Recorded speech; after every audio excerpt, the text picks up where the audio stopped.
Hello, everyone, and welcome to another episode of Autism Stories. I'm your host, Doug Bletcher, the founder of Autism Personal Coach. Autistic people are the true experts of the autistic experience, and Autism Stories is where we interview autistic people to learn from their diverse stories, experiences, and get their insights. If you would like to be notified about each week's episode of Autism Stories, we suggest you subscribe on your favorite podcast listening platform. On today's episode, Alfonso Camacho joins us to discuss authentically autistic characters in the media and creating an academy that supports the principles and values of universal design. We hope you enjoyed today's conversation. Alfonso, thanks so much for joining me here on Autism Stories. Doug, I am so glad to be on Autism Stories and have the opportunity to talk about of all things autism with you. It's so cool to be part of your podcast. We all have very unique stories, and our nuances give flavor to our autism world. In my life, autism has been a great journey, a roller coaster of experiences and adventures. Getting to share some of my dreams with you is a real treat. And Alfonso, one of my favorite things is people sharing their dreams with me. So I'm really grateful for that. And I'd like to start out on this journey together. Where does your story in the autistic community begin? I thought of my autism as having a beginning. From a very early age, it was evident that I had my own way of navigating the world. I was found by the autism community when a fellow autism mom sat with my mom and confirmed her suspicions that I was neurodivergent. She guided my mom to the first resources she accessed. From there, my path was charted by Anne Donnellan and Martha Leary.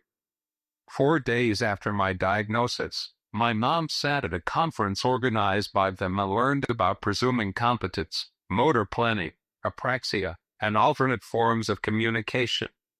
When people say it takes a village, they often imagine a group of people, all working at once, to help. In real life, the orchestrated village crossed my path one messenger at a time, one group at a time. And over the years, the groups shaped my story. After a speech therapist whispered to my mom what was the best school district in my county, my parents moved to that location, and that is what took me off the expected path. The best of the best could not help me meet my goals. One day, at a meeting, a high-ranking educator told my mom she needed to adjust her expectations, and then listed all the things I would never be able to do. Sometimes, in our story, the strongest fuel comes from the most unexpected places. The woman who gave up on me fueled my mom to risk it all to find the members of the community who never gave up. Magical people started filling our lives, our autism community stepping up to share their experience and push us higher and further. I admire how autism families and community members share this collective feeling of Madida, finding joy in the happiness and success of others. It opened doors and possibilities since I was young. A mother in Iceland decided to make a documentary about her son's communication journey, and her act of kindness reached my mother, who took me to the same person in Austin, Soma. She taught me how to communicate my thoughts through spelling. As soon as I could, I asked my mom to teach others how I had been taught. It was so natural to try to share our joy with others and build theirs. We, too, have given to the community, but nothing compares to the many people who have lifted us. Now, earlier this year at WonderCon, you presented on a panel about authentically creating autistic characters. Sounds amazing. And on that panel was also autistic actress Kayla Cromer, as well as Britton Payne, who's the founder and director of the Autism Scene, a nonprofit advocating for the inclusion of more explicitly autistic characters in kids' pop culture. So thinking back to this panel discussion, what do you think are some of the most important things to consider when creating autistic characters in books, comics, films, or TV shows? It makes me smile to think about it and about Brett. I met Britt at Comic-Con through the magic of another autism mom. I loved the panel he presented and had to ask more questions about it. I asked Britt if he thought there was room for people like me to speak in the panels.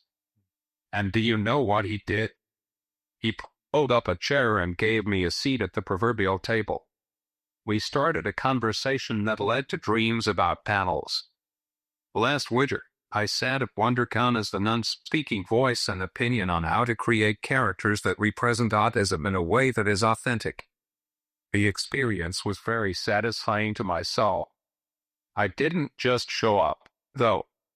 Guided by Britt, I completed almost a year of research about characters who use AAC. AAC stands for Augmentative, Alternative Communication. It was a deep dive into characters that were non-speaking, minimally speaking, and unreliable speakers. Identifying their stories of origin, how they communicated, and sometimes how they achieved verbal speech. My research and experience taught me some interesting things. I found that many creators have been fighting for inclusion and the understanding of autism since the early comic books. Of course, the writer's perspective reflects the autism beliefs of the time. Read today, we might find what they say cringeworthy, but read in the context of their historical moment, one can't help but admire the progressive efforts of creators trying to explain sensory differences, self-soothing behaviors, and out-of-the-ordinary moments through pop culture. The stories change depending on the background of the creators and the needs of the story. Early representations of non-speaking individuals have moments of magical cures that allow them to speak. Later, characters kept their neurodivergent traits as part of their stories. Reflecting on the ways characters have evolved, I find that having close connections with quality, and dimension characters possess. Fictional characters are enriched by the nuances real autistics have and therefore suggest. Hiring and consulting, actually autistic individuals bring to the table a spectrum of details, light, shadow, and journeys that make great entertainment in a positive way. Now, talking about representation, you have written a children's book titled Preparing for School. It's a story about preparation and well-planned inclusion for a student with AAC, augmentative and alternative communication. What are some principles you think that are critical for school staff to understand to support a student that uses AAC? The book Preparing for School is very special to me. When I started using AAC, before typing an RPM, my mom looked for books to help my classmates understand what made me different and what made me the same. She found some wonderful books from various authors, describing autism in many ways. But she consistently found a lack of books talking about someone like me. Non-speaking, movement divergent, AAC using, autistic. At 12 years old, I published Autistic and Awesome, a collection of my writing from age 7 to 11. All the while I kept trying inclusion settings and searching for a way to share who I was with new peers. Finally, I sat down and wrote Preparing for School, a story of how I imagined the perfect preparation for the first day of school would look like for me. I have since learned that in doing so, I incursioned into the cryptutopia genre of writing. Shout out to Mr. Griffin at Southwestern College for helping me discover this. I wrote a fantasy world where everything is possible and gets implemented smoothly. It is a children's book with a gentle salute to the many educators in our country and around the world who might not know how, but they want to be great teachers to all students, especially students like me. Woven into the core of Preparing for School is a profound understanding on the part of the teacher that Alfie is competent and capable of learning. She listens to him, takes him into consideration as a whole human, prepares Alfie for her classroom, and her classroom for Alfie. Accommodations is the name of the game. There are power outlets, headphones, tools, and timers. There is also great compassion for the moments when Alfie's body betrays his mind. Mrs. Rose knows Alfie has a brain-body disconnect and treats him that way. There is no shaming or scolding when Alfie has an accident. Just empathy. Moreover, she listens to him and is prepared to address his fears, and not dismiss him. Emotional presence and connection move humanity forward in beautiful ways, and autistics are part of that humanity. I bet educators can identify more principles upon reading the book. I would love to hear what they find. Send me a message on Instagram. I can't wait to hear your perspective. Now, you mentioned Cryptutopia. Can you talk about other examples of that genre of writing you might recommend to others? First, let me tell you, I did not know Cryptutopia existed.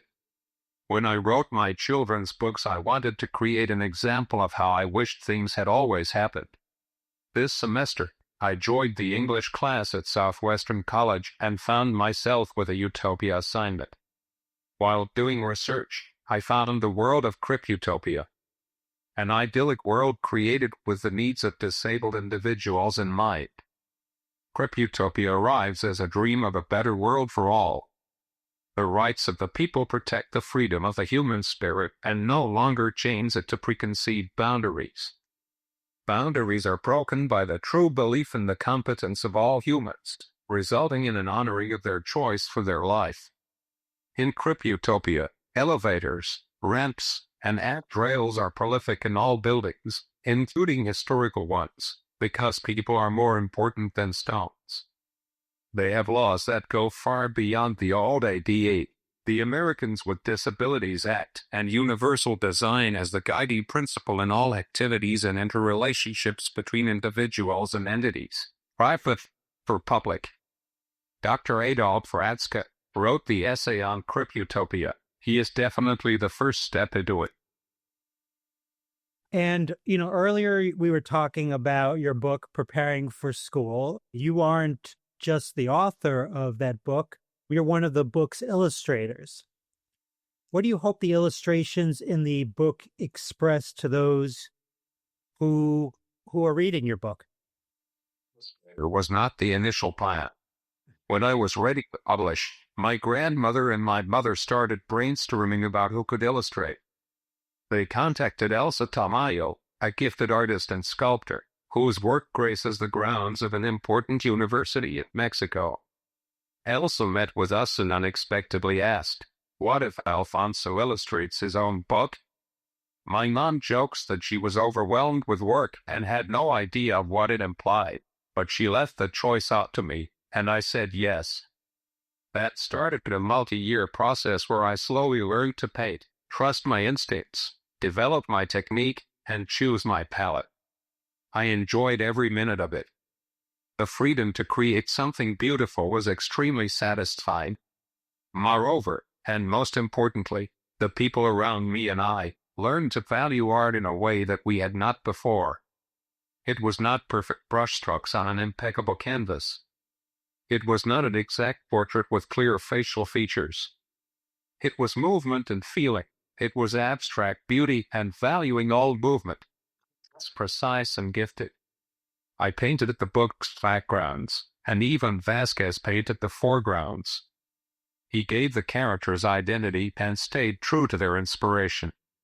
The aide and the teacher exist in real life. Zaira Kimples, my aide for over 10 years, and Miss Danusha, the school principal and teacher who embraced me at Montessori Explorer and loved me just the way I was, are better in real life than any utopia could ever aspire to. When the book came together, it was the result of over 4 years of work. In the process, I wrote my latest book, which is co-authored with my best friend. As I held my finished book in my hands, I knew I wanted it to be a seed. I hope it makes it easier for everyone to dream of becoming a writer and an artist. I hope people can see in the illustrations the clarity of the ideas captured by Eva and the depth of the emotions implicit in my paintings. Each one of them was crafted to reflect what Alfie felt. It is a visual representation of a heart bursting with colorful emotions. I've read that your book was about breaking barriers. What barriers would you like to see broken as it relates to explicitly artistic characters in kids' pop culture? I wish I could say that I planned this big, beautiful, complex purpose. However, I was just a young teenager desperate to find a book with someone like me as a character. The easiest way to connect is on Instagram. You can find me as Alfonso Julian Camacho. Haha. I wish I could say that I planned this big, beautiful, complex purpose. However, I was just a young teenager desperate to find a book with someone like me as a character. A book that could help others be my friends and support me. The goal was simple and innocent. Looking back on it now, I realize I was hungry for authentically autistic characters in the media, and when I didn't find them, I took it upon myself to create them.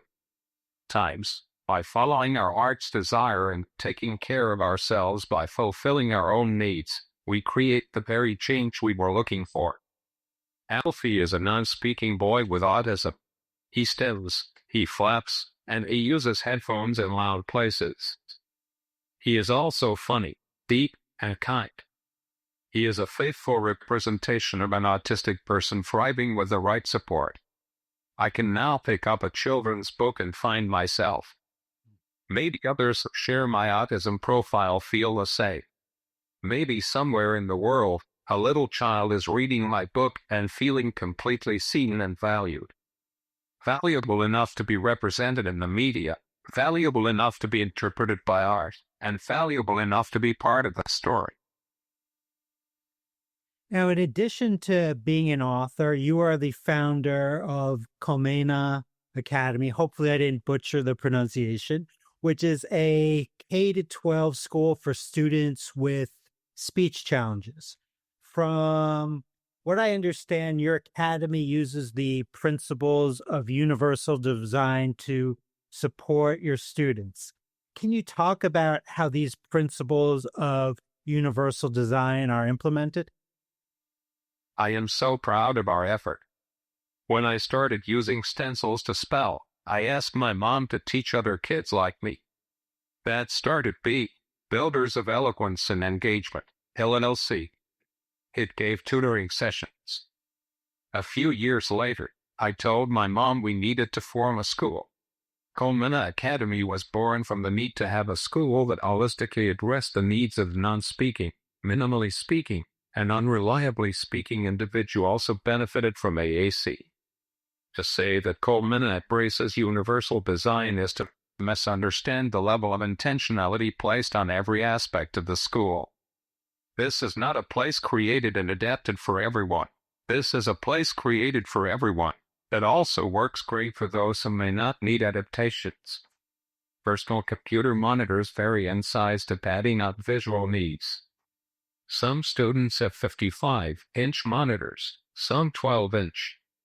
The school program is designed to go at the student's pace. If anyone needs to go faster, it is sped up. If anyone misses a week of instruction for, let's say, medical reasons, the curriculum stops until the student returns. There is meditation to work on regulating our bodies, daily exercise for motor control, and so much more. The years passed and B evolved. Today, B Community embraces high school grads and treats them to a full-day community experience that supports adults in acquiring the life skills that make their participation in society easier, even without accommodations. The growth and development of programs from its inception has been driven by disabled individuals. It is for us, by us, and supported by an incredible team of aides, teachers, subcontractors, all led by my mom and grandmother. The best part is that these services are now funded by the San Diego Regional Center. People can join our social recreation and community program for free. I love knowing I can hang out with friends every day and participate in activities that our city offers. Inclusion is a big thing for us. We make sure to be where life is happening. Through the years, B and Coleman have grown with me and my friends. Each one of us has organized events, sold our merchandise, and learned the whole kinds of entrepreneurial skills. In that process, we became a publishing house for autistic voices. This winter, we are publishing 3 more books authored by our Bs. There is never a dull moment. And Alfonso, what did we not talk about, or what didn't I ask you already that you would like our listeners to know about? I would love to share so much more, but I will focus on 2 projects so our ordinary kids get along. This summer, Alfie embarked on a new adventure, which was his first day of school and his first adventure with Lisa, his classmate. This book is very special to me because it was co-authored with Elizabeth Churchill, my real-life dear friend from middle school. The book follows a fictional plot, but it is very heavily inspired by our own friendship. We hope to write more adventures for Alfie and Lisa and to continue to grow the representation of autistic characters in the media. I am also very excited to synergize my efforts with passionate autistic individuals and allies who are on a mission to motivate and reward creators who bring autistic characters to life. Spearheading this effort is Britton Payne, a parent of a fellow autistic child and a visionary in entertainment. Founded the Autism Seed, a non-profit organization that holds the OSPA Awards competition. There aren't very many autistic characters in kids' pop culture, even though the CPC currently estimates that 1 in 31 kids is autistic. In the world of kids' television animation, only a handful are explicitly autistic. The OSPEC Awards are designed to give a career boost to animation writers, as well as help get more autistic characters in kids' pop culture, entertaining while also modeling for kids how to interact with their autistic peers. The OSPEC Awards competition aims to show that autistic characters can and should be in all styles and genres of kids' animation, just like in the real world. Brit's vision is clear, and write an 11-minute episode of a show and include a series regular meaningfully interacting with an explicitly autistic character. Category winners will get meaningful new connections with current showrunners, managers, and creative executives. And there will be a $5,000 grand prize. I encourage all creators to participate in the awards and allies to consider supporting the autism scene. And lastly, Alfonso, how can our listeners learn about you beyond this conversation? Camacho, where my link tree can take you to my books blog, and of course, the autism scene. Doug, thank you for having me and for creating a place in the media for autism stories. Thanks so much to Alfonso for the conversation. To learn more about Alfonso, please check out the link in the podcast description for this episode. We always love hearing from you and would especially love to hear from you regarding what is one example of universal design from your own life that has made something more accessible for you. Did you know Autism Personal Coach provides neurodiversity affirming support by autistics for autistics? We empower autistic adults and teens to be the best version of their authentic selves through customized life coaching and community groups. We also support parents and partners of autistic people by providing insights and guidance to bridge communication gaps and nurture mutual understanding. So please visit autismpersonalcoach.com to begin your experience of judgment-free coaching rooted in empathy, expertise, and respect for autistic identity. Until next time, I'm Doug Bletcher of Autism Personal Coach. Talk to you then.